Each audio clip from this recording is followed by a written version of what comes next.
Education में अपने channel में आपका स्वागत करता हूँ। ये इसका अध्याय 12 पद्माकर।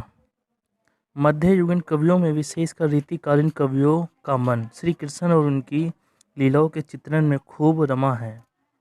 उनका दूसरा प्रिय विषय रहा है वस्तुओं के सौंदर्य का वर्णन। बसंत, ग्रीष्म, वर्षा, शरद, हेमंत और शिशिर के अनेक लुभाने चित्र इन कवियों ने उनके और ऋतुवर्णन पर्याय श्रृंगार के रस अलावन के रूप में अपनाया गया है। ऋतुओं में भी बसंत का रूप सौंदर्य अद्भुत है। बसंत के आते ही प्रकृति में ही नहीं मनुष्य के तन में भी हलचल होने लगती है। होली का त्योहार इसी ऋतु में आता है जब हमारे तन मन को रंग जाता है। यही कारण है कि बसंत को ऋतुराज कहा गया है। रीतिकालीन सुप्रसिद्ध कवि पद्माकर के कुछ कवि पंक्तियों में हम बसंत की कुछ छवियों का अवलोकन करेंगे। श्रृंगारिकता रीतिकालीन काव्य की मुख्य प्रवृत्ति है। इस युग का कवि चाहे भक्ति और नैतिकता की चर्चा कर रहा हो अथवा प्राकृतिक चित्रण तल्लीन हो, श्रृंगारिकता से वह कहीं भी नहीं बच सकता। उसका मन वहीं रमता है। जीवन के उतार चढ़ाव और आशा आकांक्षाओं के अन्य छवियों और उसमें ध्यान नहीं दिया। उद्देश्य: इस पाठ को पढ़ने के बाद आप कवि पद्माकर की मुख्य काव्यात्मक स्थलों का और दृश्य चित्रों का चयन कर सकेंगे।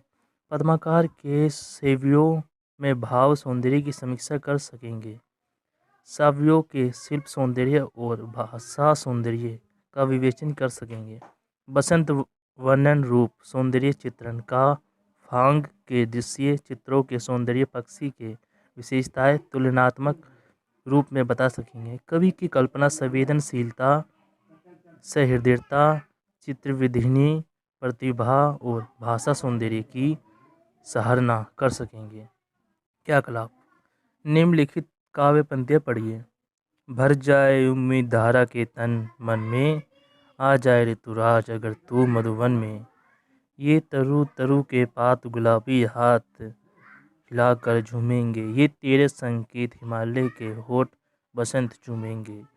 महके अमराई चहके उल्लास, धना कोकिल मन में, आ गए ऋतुराज अगर तू मधुवन में। उपयुक्त काव्य पंक्तियों में किसका आह्वान किया गया है? बसंत के आने पर प्रकृति में क्या परिवर्तन आ जाएगा? निश्चित ही उत्तर होंगे। इन काव्य पंक्ति में आह्वान किया गया है बसंत के आने पर धरती के मन प्राणों में उम्मीद भर जाएगा। उसके स्वागत और अभिनंदन में वृक्षों के पत्ते अपने कोमल कोमल हाथ हिलाकर खुशी से झूम उठेंगे और माल्य पवन के मदक होठों को चूम लेंगे। अमरैया महक जाएगी, कोकिले उल्लास से झूम उठेंगे। बसंत के आ जाने पर सारी प्रकृति में नवीन ताजगी, मस्ती और उत्फुल्लता आ जाती है। इस मस्ती और ताजगी का वर्णन करते हुए कवि ने उन पंक्तियां लिखी है। निम्नलिखित कविता को लय के साथ 2 बार पढ़िए। दक्षिणी बयार चली, दक्षिणी बयार है, मत मुझे पुकार सके मत मुझे पुकार। खोलते रहस्य बंद मुक्त प्राण, भूल भूल भीड़ हो रही अधीर। खोल खोल द्वारे, मत मुझे पुकार सके मत मुझे पुकारे। मूल पाठ: आइए अब देखें कि रीतिकाल के श्रेष्ठ कवि पद्माकर ने बसंत के सौंदर्य चित्रण को किस प्रकार प्रस्तुत किया है। बसंत: अरे भांति कुंजन में खुजन भोर भीर, ओरे ढोर झोरन पे बोरोन। हे हवे गे कहे पद्माकर सु होरे भांति गलियान। छाया बछीले छेर, ओरे छवि उठे गए। ओरे भांति विहंग समाज में आवाज होती।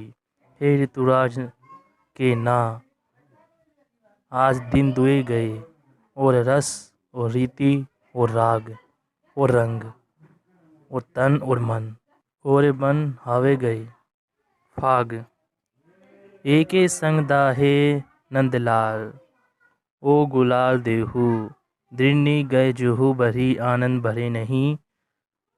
दोए दोए हरि पद्माकार तिहारी संग, अब तो पाए एक चिंत में पड़े नहीं। कैसी करूँ कहाँ जाऊँ, कासे कहूँ कौन सुने, कहूँ तो निकासो जाहे, दर्द बड़े नहीं। एरी मेरी बीर तेसे तासे इन अखून थे, कड़ियो अभीर पे हईर तो बड़े तो कड़े नहीं। आइए समझें बसंत प्रसंग। प्रस्तुत पंक्ति में कवि ने बसंत के कारण प्रकृति के रूप सौंदर्य में आए अवर्णनीय परिवर्तन का बड़ा अनूठा और उल्लास समय चित्रण किया है। वाक्या: ऋतुराज का आगमन प्रकृति में और मानव समाज में बाहर भीतर अत्यधिक मगनता भर देता है। इस कविता में कवि ने शब्द ध्वनियों के माध्यम से बसंत का मनमोहक वर्णन किया है। कवि कहता है कि बसंत को 14 दिन तक रह सकता है, दोस्त के कोरोना हो गया, अब बाप उसी के साथ है। कवि कहता है कि बसंत को आए अभी 2 दिन ही हुए कि कुंजों में भौरों की भीड़ कुछ और ही तरह से गूंजने लगी है। यहाँ कवि ये कहना चाहता है कि भौरों का समूह प्रशंसा और हर्षोल्लास के साथ मानो बसंत का उत्सव बनाने के लिए एकत्रित होकर संवेदन स्वर में एक साथ गुंजार कर रहा हो, अर्थात पुष्प समूह ने भौरों में एक अलग ही तरह की प्रशंसा और उत्साह भर दिया है। डाल डाल पर भौरों के कुछ गुच्छे दिखाई देने लगे हैं। उनका रूप स्वरूप कुछ ऐसा हो गया है कि उसे शब्दों में व्यक्त करना कठिन है। गली गलियारों में बैठे उठे युवक युवतियाँ भी बसंत के सौंदर्य से उत्पन्न काम भाव से पीड़ित हेतु हर्ष दिखाई देते हैं। ऐसे मोहक ऋतुराज बसंत को आए अभी कुछ ही समय बीता है, पक्षी भी सामूहिक रूप से प्रशंसा पूर्वक चहकने लगी है। कवि कहता है कि यह परिवर्तन सब और दिखाई दे रहा है। सारा वातावरण रस में, रंग से, रीति से, गीत और प्रेम से बादल गया है। तन मन और वन उपवन सभी के बदलाव आ गया है। इस बदलाव को अनुभव ही किया जा सकता है, समझाया नहीं जा सकता। टिप्पणी: कवि ने बसंत का एक ऐसा उल्लास समय सौंदर्य चित्र उपस्थित किया है जिसमें रूप, रस, गंध, मतगता का सम्मिश्रण दिखाई देता है। निरपेक्ष और शुद्ध प्राकृतिक चित्रण का यह एक बड़ा मनोरंग और आकर्षण उदाहरण है। वातावरण निर्माण के लिए कविता में ध्वन्यात्मक शब्दों का बड़ा कलात्मक प्रयोग किया गया है। इससे जो चित्र तैयार होता है वह अपेक्षाकृत वातावरण और अपेक्षित करने में बड़ा प्रभावशाली बन पड़ा है। ध्वन्यात्मक शब्दों द्वारा ऐसी प्रतिध्वनियाँ पैदा की गई है जिसका प्रभाव पाठक के मन पर देर तक बना रहता है। अब जानते हैं जब एक ध्वनि ही अथवा वन की पूर्ण आवृत्ति होती है तो उसे अनुप्रास अलंकार कहते हैं। यहाँ भीड़, भौर, छैया, छबीले, छैल, छवि छवे गए तथा तनमन में अनुप्रास का चमत्कार देखने योग्य है। इस कविता में लगभग प्रत्येक पंक्ति में अनुकरणात्मक शब्द ध्वनियों का अनुप्रास संकरित प्रयोग बड़ा सुंदर बन पड़ा है। अरे भांति की बार बार आवृत्ति ना भावना विव्यंजना को और अधिक व्यापक और प्रभावशाली बना दिया है। आपने पहले पढ़ा होगा कि और शब्द व्याकरणिक दृष्टि से कहीं दो शब्द का अथवा वाक्यों को जोड़ने के लिए उपयुक्त होता है, परंतु यहाँ पर एक और शब्द इस रूप में नहीं आया है। यहाँ और का अर्थ विशिष्ट के अर्थ में है, अर्थात जो अकथनीय है, इसका वर्णन नहीं किया जा सकता। आइए स्वयं पढ़ें। फाग प्रसंग। प्रस्तुत कविता में पद्माकर ने फाग होली का बड़ा हृदय स्पर्शी चित्रण अंकित किया है। एक गोपिका कृष्ण के साथ गुलाल से फाग खेलने का बड़ा सजीव चित्रण अपनी प्रिय साकी से करती है। वाक्य। अपने बसंत का चित्र पढ़ा और जाना कि पद्माकर की कविता किस प्रकार मन को छू जाती है। बसंत ऋतु की सुंदरता का वर्णन करते हुए भी व्यक्ति को बार बार यही लगता है कि ऐसे कुछ है जिसका वर्णन करना संभव नहीं है। वह तो बस और ही कुछ है।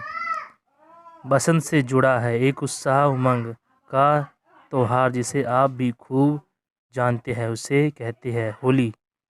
इसी का दूसरा नाम है फाग। वैसे फाग उन लोक गीतों को भी कहते हैं जो होली में गाए जाते हैं। आइए हमें पद्माकर फाग का चित्रण किस प्रकार कर रहे हैं। पहले संपूर्ण कविता को एक दो बार पढ़कर स्वयं समझने का प्रयास कीजिए। आइए कविता की कल्पना को कुछ गहराई से समझें। पूरा कविता एक गोपिका का कथन है। उसकी परेशानी क्या है, उसे समझने के लिए होली के एक रिवाज को याद कीजिए। अबीर गुलाल हवा में उड़ना उछालना। यह उड़ता गुलाल तो गोपिका की आंख में चला ही गया है, उसके साथ ही नंदलाल भी आंख में बस गए हैं। सोचिए समस्या क्या है। केवल गुलाल आंखों में पड़ जाए तो उसे निकालने का कोई उपाय हो सकता था। गोपी आंखें धोकर हार गई, उसे सफलता नहीं मिल पा रही। ऐसे क्यों? उसे क्या झटपटाहट है? कैसे कहूँ, कौन सुने? मैं क्या कथा छिपी है? क्या गोपी की बात विश्वसनीय लगती है? नंदलाल की आंखों में बस जाने का दर्द दूर करने के लिए वह क्या नहीं समझा पा रही है। अबीर तो जैसे तैसे निकल गया, वह आहिर नहीं, पर आहिर कौन है? कल्पना कीजिए, क्या गोपी सचमुच श्री कृष्ण को आंखों से दूर करना चाहती है? पूरी कविता में कवि की व्यंजना पर ध्यान दीजिए। यहाँ कृष्ण के प्रति उमड़े प्रेम को आंखों में अबीर पड़ने की स्थिति से वर्णित किया है, पर जितनी सरलता से अबीर धुल जाता है उतनी सरलता से कृष्ण प्रेम नहीं धुल सकता। न गोपी ऐसा चाहती है। वह तो अपनी सहेली को सौगात खाकर उसे अवशासन दिलाना चाहती है कि वह कृष्ण को निकाल नहीं पा रही है और ना ही उसे उसका कोई उपाय सूझ रहा है। आप स्वयं उसकी विस्तार से व्याख्या अलग कागज पर लिखिए। कवित्व से अनुप्रास यमन के उदाहरण छाटिए। इन पंक्ति को चुनिए। उसमें गोपिका की अधीरता, आखुहाट और विश्वता चित्रित हुई है।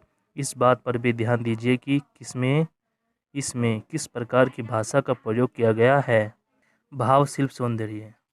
कवि पद्माकर के काव्य में रीतिकालीन कविता की सभी प्रमुख विशेषताएं विद्यमान हैं। वह रीतिबद्ध काव्यधारा के प्रतिभा संपन्न कवि थे। उनमें श्रृंगार रस की अविभाविक व्यक्ति की विलक्षण प्रतिभा रही है। इसी कारण कवि पद्माकर रीतिकाल के श्रेष्ठ कवि कहे जाते हैं। या अनुराग की फानी लिखो, जहाँ रगती राग, किशोर किशोरी त्यों पद्माकार। घली घली फिर लाल ही लाल, गुलाल जोरी जैसी की तैसी रही चिपकी। कह कहूँ ना कैसर रंग की बोरी, गोरी के रंग में भिजोए सवारो सवेरे के रंग, बीज की गोरी। उत्कृष्ट कल्पना की उड़ान और विषय विवेचन की विशुद्धता भी पद्माकार की विशेषता है, जिसमें काव्य में लाक्षणिकता और मधुरता आ जाती है। वह अनुप्रास सो की तो जड़ी ही लगा देती है, जिससे अद्भुत चमत्कार पैदा हो जाता है। कूलन में कोली में कच्छारन में गूंजन में, क्योरीन में कारीन कलीन किलकत है। ब्रज भाषा का सुंदर साहित्यिक रूप आपकी रचनाओं का अलग ही पहचान दिलाता है। पद्माकार रीतिकाल के अंतिम श्रेष्ठ कवि हैं। रस निरूपक आचार्य कवि के रूप में उन्हें बहुत ख्याति मिली। जीवन मूर्त विधान करने वाली कल्पना द्वारा उन्होंने प्रेम और सौंदर्य के भ्रमिक चित्रण प्रस्तुत की है। वे उत्कृष्ट प्रतिभा संपन्न कवि है। उसके काव्य की दो विशेषताएं सर्वोपरि है। दृश्य और शब्द योजना के द्वारा प्राकृतिक के माध्यम से ऋतु वर्णन और कल्पना की उल्लास समय उड़ान, आनंद और उल्लास से जगाते चित्र प्रस्तुत करने में उनकी शब्द संयोजना अनुपम है। आपने क्या सीखा? पद्माकार रीतिकाल के अंतिम समर्थन कवि है। उनका काव्य भी उनके जीवन की तरह ही उल्लास और ऐश्वर्य से युक्त है। पद्माकार की भाषा में रीतिकालीन काव्य भाषा और शिल्प की रसद सरसता, सुगीरता, कोमलता और अलंकृतिकता मिलती है। ब्रज में ब्रॉड साहित्यिक रूप पद्माकार के काव्य में बड़े स्वाभाविक रूप में विद्यमान है। उनके रूप चित्र भी रंगीन और आकर्षक है। फाग के जो नयनाभिराम सहृदयता भरे दृश्य चित्र कवि ने अंकित किए हैं, उसमें भाव प्रावणता और दृश्य वेदनी क्षमता का पूरा परिचय मिलता है। योग्यता विस्तार। कवि परिचय। महाकवि पद्माकार रीतिकाल के श्रेष्ठ कवि माने जाते हैं। उनका जन्म संवत 1810 में जिला बांधा में हुआ था। उन्होंने अपनी प्रतिभा के कारण अनेक राजदरबारों में प्रतिष्ठा प्राप्त की। पद्माकार ने बांधा के हिम्मत बहादुर सिंह के दरबार में रहकर हिम्मत बहादुर रुदावली की रचना की है। सितारा नरेश, रघुनाथ राव, जयपुर नरेश, सवाई जगत सिंह और राज प्रताप सिंह तथा गलियार नरेश दौलत राव सिंधिया के यहाँ अपने संपन्न पूरक आश्रय प्राप्त किया। पद्माकार के प्रमुख रचना है हिम्मत बहादुर, विरुदावली, जगत विनोद, पद्भावरण, राम रसायन, गंगा लहरी आदि। माना जाता है कि कवि पद्माकार जीवन के अंतिम समय में कुष्ठ रोग से पीड़ित हो गए थे और गंगा तट पर गंगा जल का निरंतर सेवन करने से उपरांत वह स्वस्थ होते चले गए। अंत उन्होंने गंगा की सूती वह गंगा लहरी नामक ग्रंथ की रचना की। अंत उन्होंने कानपुर में गंगा निकट पर ही निवास स्थान बना लिया और 80 वर्ष की आयु में इनका देहांत हो गया। कवि पद्माकार की निम्नलिखित रचनाएं पढ़िए और आनंद लीजिए। फाग के भीतर अमीरन में नहीं गोविंद ले भरी भीतरी गोरी, माही करी मन की पद्माकार ऊपर नाई अमीर की झोरी। 3 पीतंबर कमर सेतु विधा दाही पीड़ी, कोमलपन रोरी, नैन कछाई कहो सुकाई, लाल फिरी होई खेलन होरी। कूलन में कोली में, कचरन में कुंजन में, क्यूरीन में कलीन किलकत है। कहे पद्माकार परंग नहू में देश देशांत में, पलन में पिकन पिलासन भगत है। द्वारा में दिशांत में दुनी से देश देशन में, देखो दीप दीपन में दीपत दिगत है। मिथिन में ब्रज में, नेवलिन में बेवलिन में, वन में बगान में बेरो बसंत है। प्राकृतिक सौंदर्य या ऋतु दर्शन पर बिहारी देव आदि कवियों को कवित्व और सव्य पढ़िए और उनका संकलन कीजिए।